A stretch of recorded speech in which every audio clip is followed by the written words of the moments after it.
Good afternoon.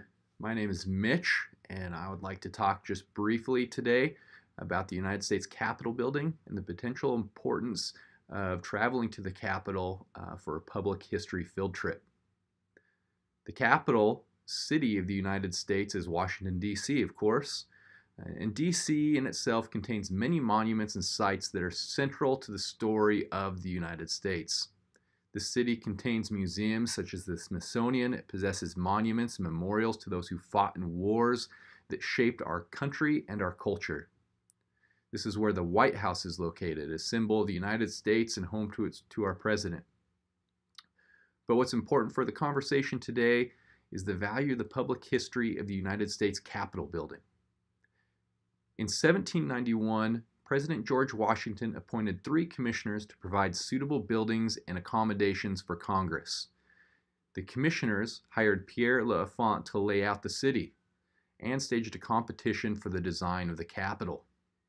The commissioners awarded a medical doctor for his design of the Capitol building, Dr. William Thornton, and today he is often credited as the first architect of the Capitol.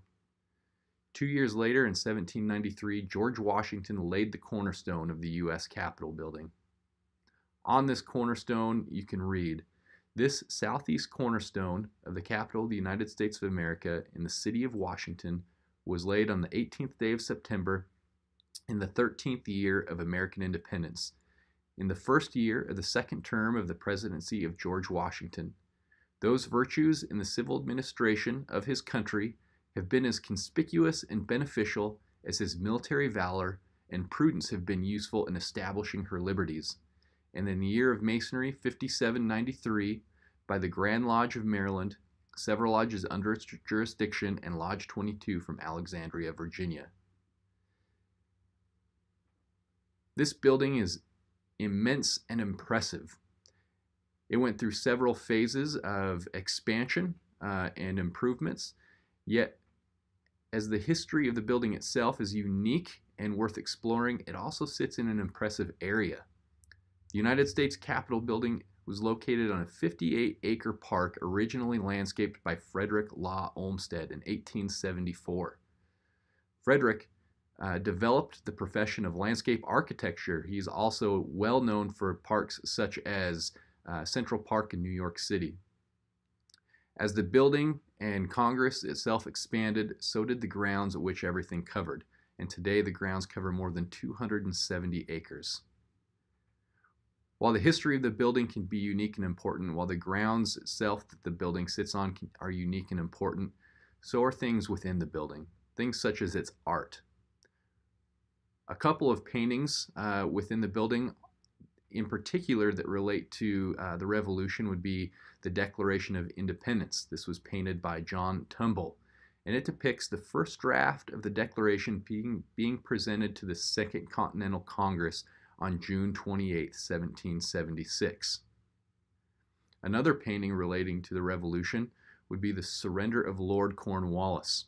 This is another painting by John Tumble that was placed in the Capitol in 1826. This painting depicts the surrender of the British at Yorktown in Virginia in 1781. In it, you can see George Washington on his horse sitting above Cornwallis, who is standing next to him for the surrender. All of these things help history come alive. To experience the building, to experience the park or the area around the building, to experience the things like the art or the immense dome that you stand beneath of the building itself. But we can talk about the development of the building, the monuments, but it's another thing to experience the grand nature of the sites.